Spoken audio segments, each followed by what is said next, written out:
بسم اللہ الرحمن الرحیم۔ امام ابو عیسیٰ محمد بن عیسیٰ بن ثورہ ترمذی رضی اللہ تعالی عنہ نے فرمایا، باب ما جاء فی عادت النبی صلی اللہ تعالی علیہ وآلہ وسلم۔ یہ باب ان حدیثوں کے بارے میں ہے جو رسول اللہ صلی اللہ تعالی علیہ وسلم کی عبادت کے بارے میں آئی ہیں۔ اس سے پہلا جو باب تھا وہ تھا باب ما جاء فی صفت نوم النبی صلی اللہ علیہ وآلہ وسلم، یعنی اس باب کے اندر رسول اللہ صلی اللہ علیہ وسلم کے سونے آرام فرمانے کا طریقہ جو ہے اس کی حدیثیں پچھلے باب میں آئیں۔ تو اب آگے رسول اللہ صلی اللہ علیہ وسلم کی عبادت کا باب جو ہے یہ قائم فرما رہے ہیں۔ اس کی وجہ یہ ہے کہ عبادت سے یہاں مراد فرض عبادت نہیں ہے، یعنی نماز پنجگانہ یا دیگر، بلکہ اس سے مراد عبادت نفل ہے، نفلی عبادت۔ اور نفلی عبادت جو ہے یہ اکثر یہ زیادہ سے زیادہ رات کو ہوتی ہے، تو مراد اس سے قیام اللیل ہے۔ رات کے اندر جو فجر کی نماز سے پہلے عشاء کی نماز کے بعد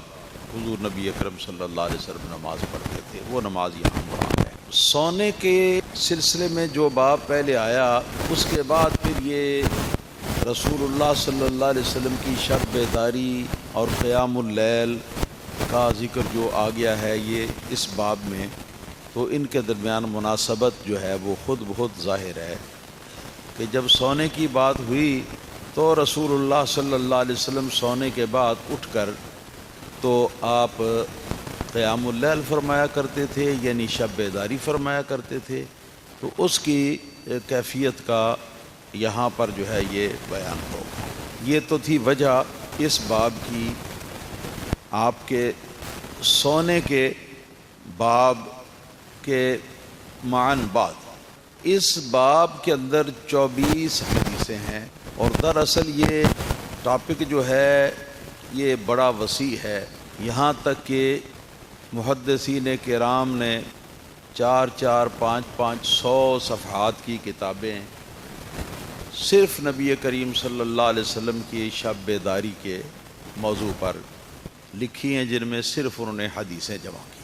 تو یہ ان میں سے 24 حدیث کا انتخاب جو ہے وہ علامہ ترمذی رضی اللہ تعالی عنہ اس باب کے اندر کر رہے ہیں۔ علامہ امام علی القاری رضی اللہ تعالی عنہ نے ارشاد فرمایا، اس سے مراد وہ عبادت ہے جو کہ اللہ پاک نے قرآن پاک کے ان الفاظ میں بیان فرمائی ہے، وَمِنَ اللَّيْلِ فَتَہَجَّدْ بِهِ نَافِلَةً لَكَ۔ مطلب اس کا یہ ہے وَمِنَ اللَّيْلِ، رات میں، فَتَہَجَّدْ بِهِ، فرمایا کہ سونے کے بعد اٹھ کر اللہ تعالیٰ کی عبادت کیجئے،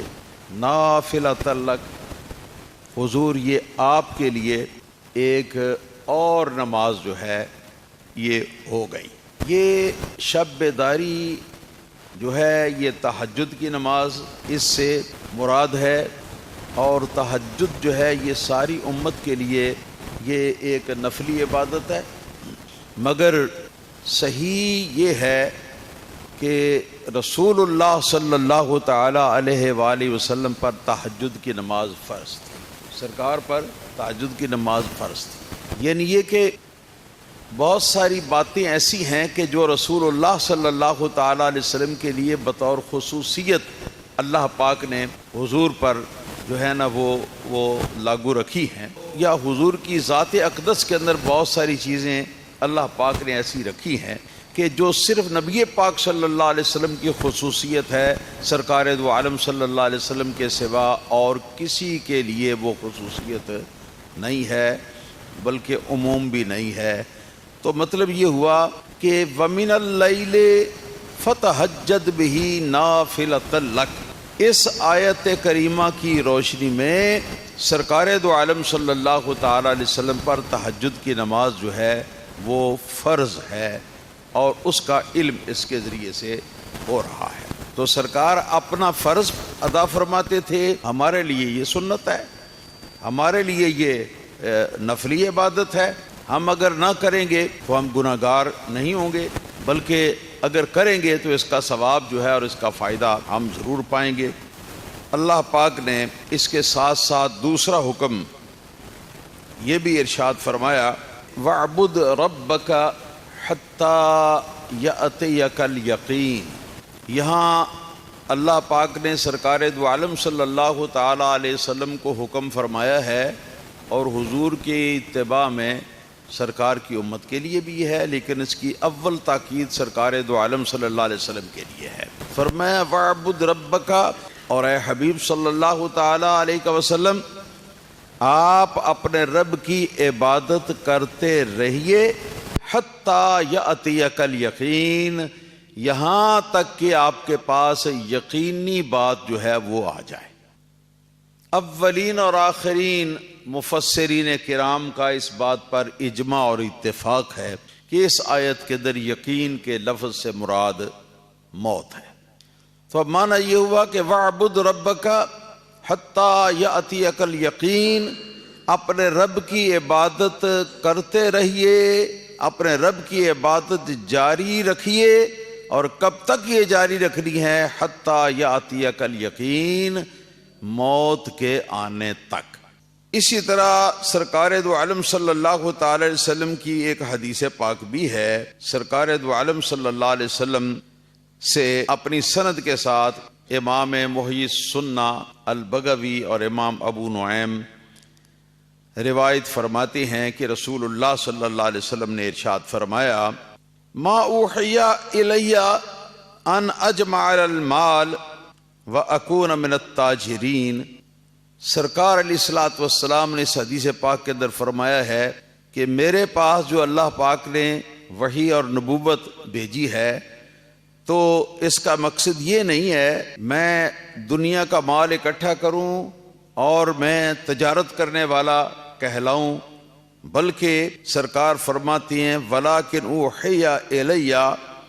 لیکن میری طرف یہ بات وحی کی گئی ہے، مجھے حکم یہ ملا ہے اللہ تعالیٰ کی وحی میں، اور آگے اس کے قرآن پاک کی ایک آیت کریمہ کو بلفظ ہی جو ہے وہ سرکار نے بیان فرما دیا ہے کہ ان سبح بحمد ربک وکن من الساجدین، اپنے رب کی تعریف کرتے ہوئے اپنے رب کی پاکیزگی بیان کیجئے، وکن من الساجدین، اور سجدہ کرنے والوں میں سے رہیے، وَاعْبُدْ رَبَّكَ حَتَّى يَأْتِيَكَ الْيَقِينُ، اور اپنے رب کی عبادت کیجئے یہاں تک کہ آپ کے پاس یقین آ جائے۔ یہ یقین کا لفظ استعمال کیا ہے، اور مراد اس سے تمام مفسرین کے اجماع کے مطابق موت ہے، موت کا وقت ہے۔ اور موت کے وقت کو یقین کس لیے کہا گیا ہے؟ اس لیے کہا گیا ہے کہ یہ ایک ایسی چیز ہے کہ جس کے آنے کا ہر شخص کو یقین ہے، کہ ہر متنفس، ہر وہ انسان یا انسان کے علاوہ جتنے جاندار ہیں یا جانور ہیں، جن جن کے اندر اللہ پاک نے جان پیدا کی ہے، جن جن کے اندر اللہ پاک نے روح پیدا کر کے رکھی ہے، تو ان سب کو ایک وقت پر یہ موت جو ہے نا یہ یقینی طور پر آنی ہے، اور اس میں کوئی شک نہیں۔ اس وجہ سے موت کا لفظ استعمال کرنے کی بجائے یہاں یقین کا لفظ استعمال کیا۔ ائمہ مفسرین اور ائمہ محدثین نے یہاں پر ایک گمراہ فرقے کا رد بھی فرمایا ہے۔ وہ گمراہ فرقہ جو ہے وہ ہے جو شریعت سے اپنے آپ کو آزاد قرار دیتا ہے مختلف بہانے تراش کر، اور ان میں سے ایک بہانہ جو ہے وہ یہ ہے، گویا اللہ پاک نے تو یہ فرمایا ہے کہ اللہ کی عبادت اس وقت تک کرو جب تک تمہیں علم الیقین کا مرتبہ حاصل ہو جائے، یعنی اللہ تعالیٰ کی ذات، صفات اور جو اس کے معاملات ہیں، جب تک اس وقت تک عبادت کرتے رہیے جب تک تمہیں کیا ہے کہ اللہ تعالیٰ کی ذات و صفات اور معاملات جو ہیں ان کا علم الیقین حاصل ہو جائے، یقینی علم حاصل ہو جائے، اس وقت تک عبادت کرتے رہیے۔ تو وہ لوگ اس سے آگے یہ پچر لگاتے ہیں کہ عبادت صرف جو ہے وہ علم الیقین تک رسائی حاصل کرنے کی غرض سے ہے، اور جس وقت علم الیقین آدمی کو حاصل ہو گیا تو اس کے بعد پھر بندے پر کوئی عبادت یا کوئی احکام اللہ تعالیٰ کے لاگو نہیں رہتے، اس لیے کہ یہ تو کام ان لوگوں کے لیے ہیں کہ جن کو علم الیقین حاصل نہیں۔ اس طریقے سے کر کے تو وہ علماء کا رد کرتے ہیں، اور اسی طرح عبادت کرنے والے اولیاء اللہ کا رد کرتے ہیں۔ تو ان لوگوں نے اس آیت کریمہ سے استدلال کیا ہے، اور اس کو ائمہ محدثین نے، ائمہ مفسرین نے اس کو زندقہ اور الحاد یعنی مکمل دین سے خارج ہونا قرار دیا ہے، اس لیے کہ اجماع مفسرین ہے، سرکار دو عالم صلی اللہ علیہ وسلم کے صحابہ کرام سے یہ منقول ہے کہ حتیٰ یاتیک الیقین سے مراد وہ یقینی چیز ہے جس کا نام موت ہے، موت ہے اس سے مراد وہ علم الیقین جو ہے وہ نہیں ہے۔ اگر انہوں نے یہ تفسیر کی ہے تو ان کی تفسیر مردود ہے۔ تو اس قاعدے سے یہ پتہ چلا شرع شریف کے اصول اور ضوابط اور شرع شریف کے قواعد، اور جو نبی کریم صلی اللہ علیہ وسلم نے قرآن پاک کی تفسیر کی ہے، اور جو صحابہ کرام نے تفسیر کی ہے، اور جو تفسیر اجماع امت سے ثابت ہے، اس تفسیر کو چھوڑ کر اس کے بالمقابل اس کے بالکل منافی کوئی اور تفسیر یا کوئی اور معنی مراد لینا یہ زندقہ اور الحاد ہے۔ ایسے شخص کو ہم زندیق اور ملحد کہیں گے، اور کہیں گے کہ یہ دین اسلام سے خارج ہے۔ اسی کے اس طرح کی تفسیریں جو ہیں، جس کو لوگ سر سید کہتے ہیں، ہاں جی، احمد خان، سید احمد خان بریلوی، یہ رائے بریلی کا رہنے والا تھا، اور اس کا میں حال پہلے بھی ایک مرتبہ بیان کر چکا ہوں۔ اس نے قرآن پاک کی تفسیر جو ہے وہ اللہ پاک اور اللہ پاک کے رسول صلی اللہ تعالیٰ علیہ وسلم کی بیان کی ہوئی تفسیر اور اجماع امت کے ساتھ جو تفسیر منقول ہے، اس تفسیر کو چھوڑ کر تو اپنے من سے، اپنے من کا رانجھا راضی کرنے کے لیے تفسیریں خود گھڑی ہیں۔ بات سمجھ شریف میں آئی ہے؟ اسی طرح مرزا غلام احمد قادیانی ہے، اسی طرح یہ پرویزی فرقہ ہے جو اپنے آپ کو اہل قرآن کہتے ہیں، اور اسی طرح آج کل کا جتنا اسلام سے، شریعت سے بیزار وہ طبقہ، کہ جو طبقہ اپنے آپ کو سیکولر سمجھتا ہے یا جو اپنے آپ کو روشن خیال سمجھتا ہے، وہ سارے قرآن پاک کی آیات کو، ان کے الفاظ کو گھسیٹ گھساٹ کر ادھر ادھر تو الٹے سیدھے معنی جو ہیں وہ خواہ بخواہ اس میں سے نکالنے کی کوشش کرتے ہیں۔ اور جو لوگ ایسی کوشش کرتے ہیں وہ کوئی بھی ہو، شرع شریف کے مطابق وہ زندیق ہے اور وہ ملحد ہے، بے دین ہے، دین اسلام سے وہ خارج ہے۔ اس میں سے ایک بطور مثال میں عرض کرتا ہوں کہ جیسے سید احمد خان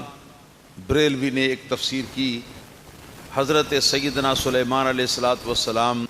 کہ یہاں جس ہدہد کا ذکر آتا ہے، ہدہد جانور ہے، پرندہ ہے، پنجابی چونو چکی راہ کہندے نے، تو اس کا جو ذکر آیا نا قرآن پاک میں، سب سے پہلے سر سید احمد خان نے اس کی تفسیر کرتے ہوئے یہ کہا کہ یہ ہدہد کوئی پرندہ نہیں تھا،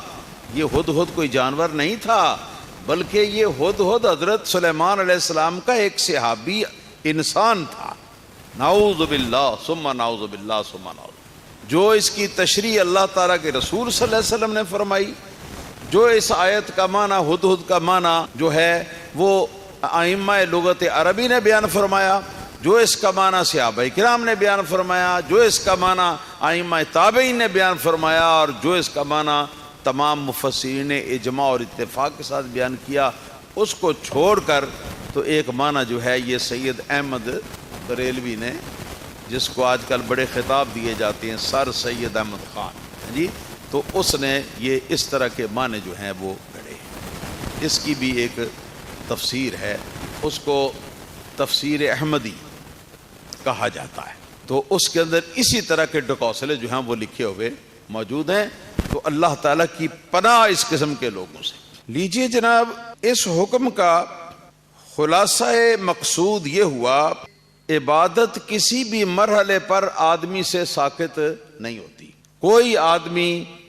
خواہ وہ کہاں تک کیوں نہ پہنچ جائے، کسی مرتبے تک پہنچ جائے، تو عبادت الہی جو ہے نا یہ اس کے ذمے سے یہ ختم نہیں ہوتی. اور یہ جو آج اس طرح کے بعض آزاد خیال درویش لگے پھرتے ہیں، اور اس طرح کے بعض آزاد خیال پیر فقیر لگے پھرتے ہیں، اور ایسے لوگ جو اپنے آپ کو ولی اللہ کہتے ہیں اور نماز نہیں پڑھتے، اپنے لوگوں کو نماز پڑھنے کے لیے وہ پابند نہیں بناتے، اور جب ان سے پوچھا جائے کہ جی حضرت اذان ہو گئی ہے، نماز پڑھ لیں، نماز کا وقت ہو گیا ہے، تو وہ کہتی ہیں نماز تو ان لوگوں کے لیے ہے نا جن کو علم الیقین کا مرتبہ حاصل نہیں ہے. ہاں جی، ہمیں تو مرتبہ حاصل ہو گیا، اب ہم پر کوئی نماز فرض نہیں ہے، اب ہم حلال حرام بھی ہمارے لیے کوئی نہیں ہے، ہم جو چاہیں ہم کریں. اس طرح کی باتیں گڑتے ہیں، اور اس زمانے کے اندر بھی اس طرح کے بندے جو ہیں وہ موجود ہیں. تو اس کا معنی یہ ہے کہ اے حبیب صلی اللہ تعالی علیہ وسلم، اس وقت تک اللہ تعالیٰ کی عبادت کیجئے کہ جس وقت تک آپ کو وفات آ جائے. نتیجہ کیا نکلا؟ نتیجہ یہ نکلا کہ وفات آ جانے سے پہلے تک جتنا عرصہ زندگی کا ہے، یہ سارے کا سارا اللہ تعالیٰ کے احکام جو ہیں ان کے اوپر عمل کرنے کی ذمہ داری کے ساتھ متعلق ہے. اور یہ سارے کا سارا عرصہ ہم نے اللہ کی عبادت کرنی ہے، اللہ تعالیٰ کے احکام پر عمل کرنا ہے. اور یوں سمجھنا چاہیے کہ اگر کسی کو کسی مرتبے کے اوپر پہنچ کر یہ نماز، روزہ، حج، زکوٰۃ کی ساری چیزیں معاف ہو سکتی ہوتی تو رسول اللہ صلی اللہ تعالی علیہ وآلہ وسلم سے اونچا مرتبہ کس کو حاصل ہے؟ آپ سے بڑھ کر تو مرتبے میں کوئی نہیں، آپ سے بڑھ کر تو اللہ تعالیٰ کے قرب میں کوئی نہیں. تو پھر یہ حضور کا حق تھا نا کہ سب سے پہلے یہ چیزیں حضور کو معاف ہوتی، مگر سرکار کو تو معاف نہیں ہوئی. تو اگر سرکار کو معاف نہیں ہوئی، سید الرسل حضرت محمد مصطفیٰ احمد مجتبیٰ صلی اللہ علیہ وسلم، بلکہ سید الخلق علی الاطلاق آپ ہیں. آپ کو جب یہ احکام جو ہیں ان کی چھوٹ نہیں ہے، آپ کے لیے کوئی رخصت نہیں ہے اس میں، آپ اللہ تعالیٰ کی عبادت کرنے کے پابند ہیں، تو پھر کسی اور کو سرکار کی ذات بابرکات کے بعد کیا حق پہنچتا ہے کہ وہ کہے کہ مجھے نمازیں معاف ہو گئی ہیں، مجھے روزے معاف ہو گئے. اللہ تعالیٰ اپنا کرم فرمائے. تو یہ مرتبہ کبھی بھی کسی انسان پر نہیں آ سکتا کہ جس مرتبے پر پہنچ کر اللہ تعالیٰ کے احکام جو ہیں وہ اس کے لیے معطل کر دیے جائیں. آپ نے وہ مشہور واقعہ سنا ہوگا، حضور سیدی غوث الثقلین سیدنا غوث اعظم رضی اللہ تعالی عنہ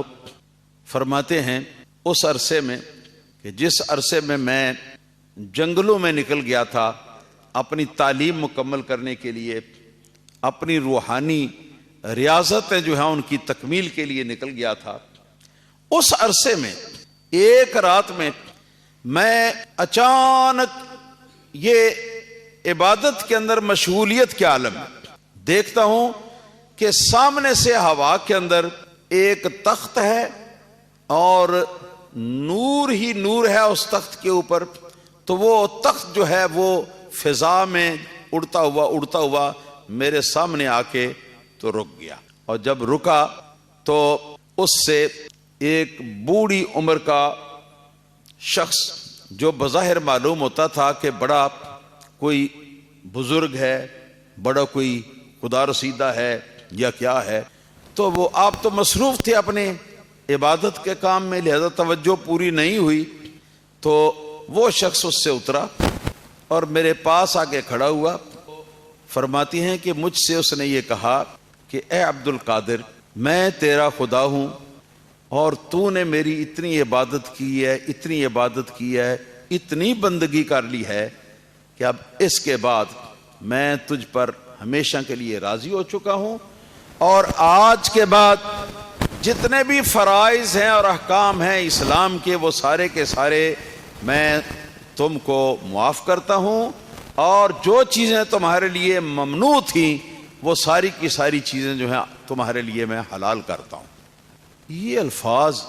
حضور غوث پاک رضی اللہ تعالیٰ عنہ فرماتے ہیں کہ میں نے جب سنے تو میرے دل میں یہ خیال آیا، یہ مرتبہ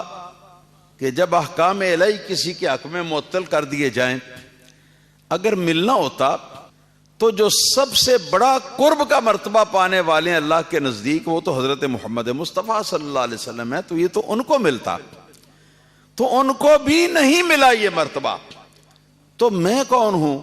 کہ جس کو یہ مرتبہ مل سکے؟ میں تو آپ کا ایک امتی ہوں۔ چنانچہ آپ فرماتے ہیں کہ میرے ذہن میں فوراً یہ خیال آیا کہ یہ کوئی شیطان ہے۔ چنانچہ آپ فرماتے ہیں کہ میں نے پڑھا اعوذ باللہ من الشیطان الرجیم ولا حول ولا قوت الا باللہ العلی العظیم۔ فرماتے ہیں جو ہی میں نے یہ الفاظ پڑھے تو نہ وہ تخت رہا، نہ وہ تاج رہا، نہ وہ تخت کے اوپر سوار ہو کر آنے والا رہا، نہ وہ نور رہا مصنوعی، نہ وہ روشنی رہی، اور نہ وہ بوڑھا بزرگ جو ہے وہ سامنے قائم اور موجود رہا۔ خیر، فرماتے ہیں ابھی میں اسی حیرت میں تھا یہ کیسے کیسے شیطان کے بہکاوے ہوتے ہیں۔ اچانک وہ دوسری طرف سے جا کے نا تو میرے پاس آیا اپنی شکل بدل کر، اور مجھ سے گویا ہوا کہ اے عبد القادر، آج جو اللہ پاک نے تجھے علم دیا ہے اس علم کی وجہ سے، اس علم کی برکت سے آج تو میرے وسوسے سے اور میرے گمراہ کرنے سے بچ گیا ہے۔ میں تجھے مبارک دینے آیا ہوں کہ بہت بڑا عالم ہے تو۔ حضور غوث پاک رضی اللہ تعالیٰ عنہ نے یہ بات سنی تو سن کے آپ فرماتے ہیں کہ میرے دل نے یہ فیصلہ کیا، یہ پہلے مجھے گمراہ کرنے کے لیے آیا تھا تو یہ کامیاب نہیں ہوا، اب یہ دوسرا حربہ لے کر میرے پاس آیا ہے مجھ کو تباہ و برباد کرنے کے لیے۔ چنانچہ آپ فرماتے ہیں میں نے فوراً کہا کہ تجھ شیطان کے شر سے مجھے میرے علم نے نہیں بچایا بلکہ میرے اللہ کے فضل نے بچایا، اور اگر علم بچا سکتا ہوتا تو بتا تو تجھ سے بڑا عالم کون تھا؟ تجھ سے بڑا عالم انسانوں کی آبادی سے پہلے کون تھا؟ تو اتنا بڑا عالم تھا کہ تیرا نام استاذ الملائکہ معلم الملکوت تیرا نام رکھا گیا تھا، اللہ تعالیٰ کے فرشتوں کو بھی تو تعلیم دیا کرتا تھا، اتنا بڑا عالم تھا۔ اگر علم بچا سکتا ہوتا تو اپنا بیڑا غرق کیوں کرتا شیطان بن کے؟ تو اس کے بعد وہ شیطان رونے لگا اور کہنے لگا کہ اے عبد القادر، میں نے اس انداز میں کوئی 700 ایسے اولیاء کرام کو گمراہ کیا ہے جو کہ عبادت کے بہت عالی مرتبے اور مقام پر پہنچ چکے ہوئے تھے، مگر میرے اس شر سے آج تو ہی بچ سکا ہے اور کوئی نہیں بچ سکا۔ آپ نے پھر فرمایا وقانی فضل ربی، میرے رب کے فضل نے مجھے بچایا۔ تو اب آپ کو بات جو ہے اچھی طرح یہ سمجھ جانی چاہیے کہ یہ احکام شریعت جو ہیں یہ کسی شخص پر معاف نہیں ہے جس شخص کی عقل اپنے ٹھکانے ہے۔ جس وقت عقل جو ہے وہ آدمی کی جاتی رہے اور آدمی ہو جائے مجنون، جس کو کہتے ہیں پاگل، جب آدمی دیوانہ ہو جائے تو پھر اس کو احکام شریعت اس پر لاگو نہیں ہوتے، کہ جب عقل ہی نہیں، شعور ہی نہیں، تو اس کے اوپر احکام اسلام جو ہیں وہ لاگو کیسے ہوں گے؟ تو یہ جب تک عقل و شعور ہے تو شرع شریف کے احکام جو ہیں اس کے اوپر لاگو، اور جب عقل نہ رہے گی تو شرع شریف کے احکام جو ہیں یہ اٹھا لیے جاتے ہیں اس سے۔ لیکن ایک بات کی میں وضاحت کر دوں کہ جن کی عقل ٹھکانے نہیں نہ ہوتی، ایک تو وہ ہیں جو پیدائشی ایسے ہوتے، چلو ان کا تو معاملہ ہماری بحث سے خارج ہے، ان پر ہم بات نہیں کرتے، لیکن ایک وہ ہیں کہ زندگی کے کسی حصے میں آ کے تو ان کے ہوش جو ہیں وہ ٹھکانے نہیں رہے، ان کی عقل جو ہے وہ ٹھکانے نہیں رہی۔ تو یہ کہ جو پہلے تندرست تھے بعد میں ان کی ہوش جو ہے اور ان کی عقل جو ہے وہ خراب ہو گئی، ان کے اندر قسمیں ہیں دو۔ ایک وہ ہیں کسی کا بیٹا مر گیا خدا نخواستہ، کسی کا عہدہ جو ہے وہ چھن گیا، کسی کا گھر بار لٹ گیا، اسی طرح کا کوئی اور بہت بڑا صدمہ پہنچا، تو اس صدمے کو لے کر اس آدمی کے ہوش و حواس ختم ہو گئے اور وہ دیوانہ ہو گیا۔ ہوتا ہے نا ایسا، کئی لوگوں کو ہم نے خود دیکھا ہے، اس طرح کے لوگ ہوتے ہیں۔ ایک تو ہوتے ہیں یہ دیوانے، اور ایک دیوانے وہ ہوتے ہیں کہ جو دراصل اللہ تعالی کی عبادت گزار ہوتے ہیں، اور ان کی تگ و دو کا مقصد اللہ تعالی کے قرب کی منزل تک رسائی حاصل کرنا ہوتا ہے، مگر جس وقت اللہ پاک وحدہ لا شریک کی عنایت ان پر متوجہ ہوتی ہے اور ان پر پہلا جلوہ ان کے دل کے اوپر جب اللہ تعالی کے قرب کا جب نازل ہوتا ہے تو اس کو وہ برداشت نہیں کر پاتے، یہاں تک کہ اس کو برداشت نہ کر پانے کی وجہ سے ان کی عقل جو ہے وہ زائل ہو جاتی ہے۔ کچھ سمجھیں آپ کے نہیں سمجھیں؟ دو قسم کے دیوانے، ایک تو کسی دنیاوی سبب سے دیوانے، اور ایک وہ ہیں جو کہ اللہ تعالیٰ کی محبت میں اس مقام پر آ کر کہ جب اللہ تعالیٰ کا پہلا جلوہ قرب کا جو اس کے دل کے اوپر آ کے نازل ہوا تو وہ اپنے ہوش و حواس کھو بیٹھا اور وہ دیوانہ ہو گیا۔ اب دیوانہ وہ بھی ہے جس کی بات پہلی ہوئی، دیوانہ یہ بھی ہے جس کی بات میں اب کر رہا ہوں، مگر دونوں دیوانوں کے اندر بڑا فرق ہے، دونوں کی دیوانگی کے اندر بھی بڑا فرق ہے۔ پہلوں کی دیوانگی جو ہے اس کو ہم کم عقلی کہہ سکتے ہیں، اس کو ہم جنون کہہ سکتے ہیں، دیوانگی کہہ سکتے ہیں، مگر یہ دوسرا شخص جو ہے اس کے ہوش و حواس اڑ جانے کو ہم مجنونیت نہیں کہتے، دیوانگی نہیں کہتے، پاگل پنا نہیں کہتے، بلکہ اس کو کہتے ہیں ہم کہ یہ مجذوب ہے۔ مجذوب، کوئی بات سمجھ میں آئی آپ کی؟ پتہ چلا مجذوب کا کیا؟ اب مجذوب کو جس وقت اللہ تعالی کی محبت کا جلوہ اس کے دل پر اترا، اس کے نتیجے میں اس کے ہوش و حواس جاتے رہے، تو اب چونکہ وہ بھی ہے تو وہ ایسا شخص نا کہ جس کی عقل زائل ہو چکی ہے، اور جس کی عقل زائل ہو چکی ہے اسے احکام شرع معاف۔ یہ فرق ہے مجنون میں اور مجذوب۔ اس سلسلے میں سب سے پہلی یہ حدیث ہے، حدثنا قتیبۃ بن سعید وبشر بن معاذ قال حدثنا ابو عن المغیرۃ بن شعبۃ رضی اللہ تعالی عنہ قال، ترمذی فرماتے ہیں کہ ہم سے یہ حدیث امام قتیبہ بن سعید نے بیان کی اور امام محدث بشر بن معاذ نے بیان کی، اور ان دونوں نے یہ فرمایا کہ ہم کو جماعت کی صورت میں یہ حدیث امام ابو عوانہ نے بیان کی، اور ابو عوانہ اس حدیث کو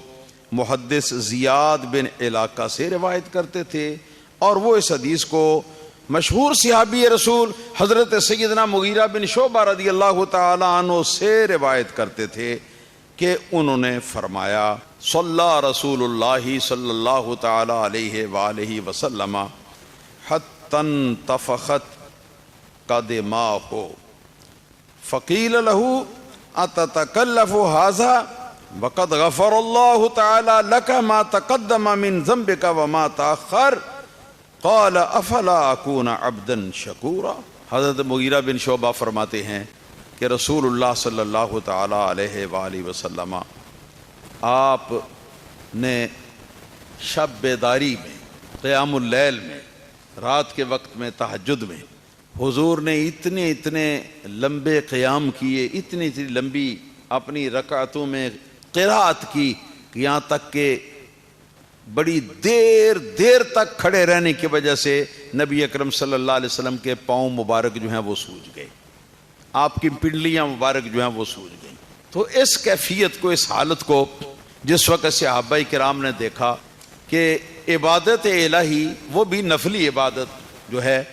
اس کے اندر سرکار کی یہ کیفیت ہو گئی ہے، اور ابھی تک رسول اللہ صلی اللہ علیہ وسلم بدستور عبادت الہی جاری رکھے ہوئے ہیں، تو ان کے دل میں ایک سوال پیدا ہوتا ہے جو انہوں نے نبی کریم صلی اللہ علیہ وسلم کی بارگاہ عالیہ میں عرض کیا ہے۔ وہ کیا ہے سوال یہ ہوا قیل لہو، سرکار سے عرض کیا گیا تتکلف ھذا، کہ حضور کیا اتنی شدید عبادت کا، اتنی شدید قیام اللیل کا اور شب بیداری کا تکلف فرماتی ہیں آپ؟ یعنی تکلیف اٹھا کر، مشقت اٹھا کر یہ قیام اللیل کی عبادت اور تہجد جو ہے اس کو سرکار آپ ادا فرماتی ہیں. وقد غفر اللہ لک ما تقدم من ذنبک وما تاخر، حالانکہ اللہ پاک نے اگلے پیچھلے معاملات سارے کے سارے آپ کو معاف فرما دیے. حضور آپ کو تو اب سب کچھ معاف ہے اللہ تعالیٰ کی طرف سے، لیکن اس کے باوجود آپ کو اتنی کیا ضرورت پڑی ہے کہ آپ اس حد تک اللہ تعالیٰ کی عبادت میں تکلف اور مشقت جو ہے اس کو برداشت کریں کہ آپ کی مبارک پنڈلیاں اور مبارک پاؤں جو ہیں وہ سوج جائیں، ان پر سوج آ جائے. تو رسول اللہ صلی اللہ تعالی علیہ وسلم نے اس بات کو سنتے ہی فوراً فی البدی یہ فکرہ ایک دم ارشاد فرما دیا کہ افلا اکون عبدا شکورا، اللہ کا، میرے اللہ کا مجھ پر اتنا فضل ہے، میرے اللہ کا مجھ پر اتنا احسان ہے، میرے اللہ کا مجھ پر اتنا کرم ہے، میرے اللہ نے مجھے اتنے اتنے مرتبے عطا فرمائے ہیں، اتنا اتنا قرب اللہ پاک نے مجھ کو عطا فرمایا ہے. تو ان قرب کے اور مراتب جو ہیں اور جو کچھ اللہ پاک کے انعامات ہیں ان کے بدلے میں کیا مجھے اللہ تعالیٰ کا شکر گزار بندہ نہ بننا چاہیے؟ یہ امت کی تعلیم کے لیے ہے، وگرنہ تو سرکار دو عالم صلی اللہ تعالی علیہ وسلم نے اتنا اتنا قیام فرمایا ہے کہ یہاں تک کہ خدا تعالی بھی قرآن پاک کے اندر اپنے حبیب صلی اللہ علیہ وسلم کو مخاطب کرتے ہوئے فرمانے لگا قم اللیل الا قلیلا. اللہ پاک نے فرمایا جتنا قیام اللیل حضور آپ کرتے ہیں اس قیام اللیل کو ذرا کم کر دیجیے، کم کر دیجیے. تو یہ سرکار دو عالم صلی اللہ علیہ وسلم کی عبادت تھی، اور میرا تو خیال ہے یہ اکیلی حدیث ہی کافی ہے. ہاں جی، اس بات کو پہچاننے کے لیے کہ ہمیں اللہ پاک کی عبادت جو ہے اس میں کس طرح منہمک رہنا چاہیے. اور میں ابتدا میں بتا چکا ہوں کہ یہ بات فرض عبادت کی نہیں ہے. امام ترمذی نے جو عنوان قائم کیا نا، باب ما جاء فی عبادت رسول اللہ صلی اللہ علیہ وسلم، تو اس سے مراد فرائض والی عبادت نہیں ہے، بلکہ اس سے مراد عبادت نفل، نفلی عبادت ہے. تو اللہ پاک اس سے ہمیں سبق حاصل کرنے کی توفیق عطا فرمائے. حدیث تو میں نے ایک عرض کر دی، میں آپ حضرات کو یہ بھی بتا دینا چاہتا ہوں کہ رسول اللہ صلی اللہ تعالی علیہ وسلم نے اللہ تعالیٰ کی عبادت یہ کب سے شروع کی. جہاں تک ہمیں معلوم ہوتا ہے کہ رسول اللہ صلی اللہ تعالی علیہ وسلم جب سے باہوش و حواس ہوئے ہیں، سرکار دو عالم صلی اللہ تعالی علیہ وسلم نے اللہ تعالیٰ کی عبادت کی ہے. آپ کرتے رہے ہیں، اللہ تعالیٰ کی ہمیشہ عبادت کرتے رہے. مگر یہ تھا کہ جس وقت سرکار کی عمر شریف 40 برس کے قریب ہونے لگی تو نبی پاک صلی اللہ تعالی علیہ وسلم کی اب یہ کیفیت ہو گئی کہ سرکار کو بغیر عبادت الہی کے اور کچھ سوچتا ہی نہیں تھا. صحیح بخاری میں ہے کہ رسول اللہ صلی اللہ تعالی علیہ وآلہ وسلم آپ حضرت خدیجہ الکبریٰ رضی اللہ تعالی عنہا کے گھر سے آپ اپنے لیے ہفتہ 2 ہفتے یا زیادہ عرصہ، جتنا عرصہ آپ چاہتے اتنے عرصے کا زاد راہ کچھ کھانے پینے کا سامان لے کر تو سرکار عبادت الہی میں تنہائی کے اندر لطف اندوز ہونے کے لیے آپ غار حرا کے اندر تشریف لے جاتے. ہاں جی، یہ غار حرا، جبل حرا ایک پہاڑ ہے مکہ مکرمہ سے 3 میل کے فاصلے پر، اس کا نام ہے جبل حرا. اور اس کے اوپر جا کے چوٹی کے اندر ایک غار ہے بنی ہوئی جس کا نام ہے غار حرا، کہ اس غار کے اندر سرکار دو عالم صلی اللہ تعالی علیہ وسلم وہاں تشریف لے جاتے اور وہاں جا کے بالکل تنہائی کے اندر پوری دنیا سے کٹ آف ہو کے اپنے رب کے ساتھ دو لگاتے. یہ رسول اللہ صلی اللہ تعالی علیہ وسلم کا اس زمانے میں عبادت کا انداز تھا. پھر جس وقت آپ کا توشہ ختم ہو جاتا، پانی اور ستو کھجوریں یہ جب ختم ہو جاتی تو رسول اللہ صلی اللہ علیہ وسلم پھر اوپر سے آپ اترتے، اتر کر اپنے گھر تشریف لاتے اہل بیت کو آ کے مل لیتے اور مل کے تو پھر آپ کو کشش اسی غار حرا کے اندر جانے کی ہوتی، سامان اور لے لیتے اور غار حرا کے اندر سرکار دو عالم صلی اللہ علیہ وسلم کی تشریف لائے۔ اور جو حضرات وہاں پر گئے ہیں وہ جانتے ہیں کہ غار حرا کے اوپر پہنچنا یہ خالد جی کا گھر نہیں ہے۔ کیوں جی ناصر؟ اب تو وہاں پر ریلنگ بھی لگ گئے ہیں، اب وہاں سٹیپ بھی بن گئے ہیں، مگر میں پہلی مرتبہ جب گیا تھا سن 1979 پہلی مرتبہ جب حاضر ہوا تھا تو اس وقت بالکل اپنی اصلی حالت میں سارا راستہ تھا، جس حالت میں رسول اللہ صلی اللہ علیہ وسلم کے زمانہ ہے۔ اور یقین جانے کہ بڑی مشکل سے بڑی محنت کرنے کے بعد 3 گھنٹے کے اندر وہاں تک رسائی ہوئی، اور کئی جگہ پر ایسا مقام آ جاتا کہ اوپر چڑھنے کا کوئی طریقہ ہی نظر نہیں آتا، تو پھر کیا ہوتا کہ اوپر ہاتھ ڈال کے کسی آگے بڑے ہوئے پتھر کو ہاتھ ڈال کے اور اس کے بعد جمپ لگا کے تو پھر اوپر جانا پڑتا۔ ہمارے 2 ساتھی تھے ہاں جی، جو کہ کچھ دور تک جا کے تو پھر بیٹھ گئے اور کہنے لگے کہ حضور آپ جائیے، ہم اس سے زیادہ آگے جا نہیں سکتے۔ تو میں پھر اپنے ایک ساتھی کے ساتھ چلا گیا، ہم کل 4 تھے۔ اللہ اکبر اللہ اکبر۔ وہ پہاڑ، جس پہاڑ کا نام تھا جبل حرا، اس کا نام آج ہے جبل النور، اور وہ غار اس کے اوپر جس کا نام غار حرا تھا، اس غار کا اسلامی نام جو ہے وہ ہے غار نور، کیونکہ اسی غار کے اندر سرکار دو عالم صلی اللہ تعالی علیہ وسلم کو نبی اللہ پاک کی بارگاہ میں جو قرب ہے اس کا انتہائی درجہ اسی غار کے اندر سرکار کو حاصل ہوا تھا، اور اسی کا نور جو ہے اس غار کے اندر جگمگایا تھا۔ اس سے ظاہر ہوا کہ ابھی آپ کو مبعوث نہیں فرمایا گیا تھا، یعنی تبلیغ نبوت کے لیے احکام نہیں جاری ہوئے تھے، تو تب سے سرکار اللہ پاک کی عبادت کرتے تھے۔ اب یہاں پر ائمہ دین نے یہ سوال ایک قائم کیا ہے کہ پھر حضور اس زمانے میں جو عبادت کرتے تھے وہ عبادت تھی کس طرح کی، کیسے عبادت؟ بعض نے کہا کہ وہ عبادت جو ہے نا وہ کوئی حضرت آدم علیہ الصلوۃ والسلام کی شریعت کے مطابق عبادت کرتے تھے، بعضوں نے یہ کہا حضرت نوح علیہ السلام کی شریعت کے مطابق عبادت کرتے تھے، بعضوں نے کہا حضرت ابراہیم علیہ السلام کی شریعت کے مطابق عبادت کرتے تھے، بعضوں نے کہا حضرت موسیٰ علیہ السلام کی شریعت کے مطابق، اور بعضوں نے کہا حضرت عیسیٰ علیہ السلام کی شریعت کے مطابق سرکار دو عالم صلی اللہ علیہ وسلم عبادت کرتے تھے۔ مگر محققین نے فرمایا کہ اس طرح کے عقلی ڈھکوسلے جو ہیں وہ ہمارے رسول کریم صلی اللہ تعالی علیہ وسلم کے معاملے کے اندر قابل قبول نہیں ہو سکتے۔ تو پھر کیا تھا؟ جہاں تک معلوم ہو سکا اس کی روشنی مخلوق الہی سے کٹ کر دور ہو کر عین تنہائی کے اندر اپنے رب تعالیٰ کے قرب کے سرکار مزے لیتے تھے، اپنے رب تعالیٰ کی محبت کے سرکار مزے لیتے تھے، اور اپنے قلب، اپنی روح اور اپنے ذہن کے مطابق اللہ پاک کی نعمتوں کا جو باطنی نعمتیں ان کا مشاہدہ فرماتے تھے، اور اللہ پاک کی جو نعمتیں ہیں ظاہری اور باطنی ان کا اپنے قلب و دماغ کے ساتھ تشکر ادا فرماتے تھے، اور اللہ تعالیٰ کی نعمتیں جو ہیں ان کے اندر فکر اور تدبر فرماتے تھے، اور اللہ تعالیٰ کے قرب کی جو منزلیں ہیں ان کے اندر آپ تفکر اور تدبر فرماتے تھے۔ یہ تھی رسول اللہ صلی اللہ علیہ وسلم کی اس زمانے کی عبادت۔ مگر اب جس وقت سرکار دو عالم صلی اللہ علیہ وسلم کے پاس جبرائیل علیہ السلام کا آنا وہی لے کر شروع ہوا، تو اس کے بعد سے پھر عبادت آپ اس طریقے سے کرتے تھے جس طریقے سے آپ کی اپنی شریعت کے اندر اللہ پاک نے عبادت کا طریقہ سرکار کو سمجھایا۔ میں انہی الفاظ کے اوپر اپنی گفتگو کا سلسلہ ختم کرتا ہوں۔ آئندہ جمعۃ المبارکہ اس کے بقایا جو ہیں وہ میں انشاءاللہ تعالی عرض کروں گا۔ وآخر دعوایا ان الحمد للہ رب العالمین۔